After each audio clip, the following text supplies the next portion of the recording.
Hi అండి. Welcome to my channel. ఈరోజు ఈ వీడియోలో మరొక అన్బాక్సింగ్ వీడియో అయితే గనక చేస్తున్నాను. ప్లాంట్ స్టాండ్స్ అయితే తీసుకున్నానండి. మనకి ఇండోర్‌కి గానీ, ఔట్‌డోర్‌కి గానీ యూజ్ అవుతాయి. అండ్ మనం బుక్స్ ఎలా పెట్టుకోవచ్చు, డెకరేషన్ ఐటెమ్స్ అయి కూడా మనం పెట్టుకోవచ్చండి. ఎక్కువగా అయితే గనక ప్లాంట్స్ పెట్టుకోవటానికి ఇంట్లో అయినా కానీ, మనకు బయట అయినా గానీ, అపార్ట్మెంట్స్‌లో పెట్టుకోవటానికైనా కానీ, ఈ ప్లాంట్స్ అనేవి పెట్టుకోవటానికి స్టాండ్ చాలా బాగా యూజ్ అవుతుంది. మనం కుండీలో పెట్టుకున్నప్పుడు వాటర్ పోసినప్పుడు కింద మనకి కుండీ కింద మరకలల్లే పడతాయి. అలా మరకలు పడకుండా ఈ స్టాండ్ మీద పెట్టుకున్నామంటే గనక మనకి నీట్‌గా ఉంటాయి. 2 స్టాండ్ అయితే తీసుకున్నాను మీషోలో. ఇండోర్ ప్లాంట్స్ స్టాండ్స్ అనేవి డెకరేషన్స్ అనేవి చాలా రీజనబుల్ కాస్ట్‌లో అయితే ఉన్నాయండి.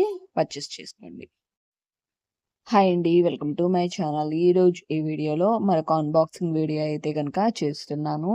ప్లాంట్ స్టాండ్స్ అయితే తీసుకున్నానండి. మనకి ఇండోర్‌కి గానీ, ఔట్‌డోర్‌కి గానీ యూజ్ అవుతాయి. అండ్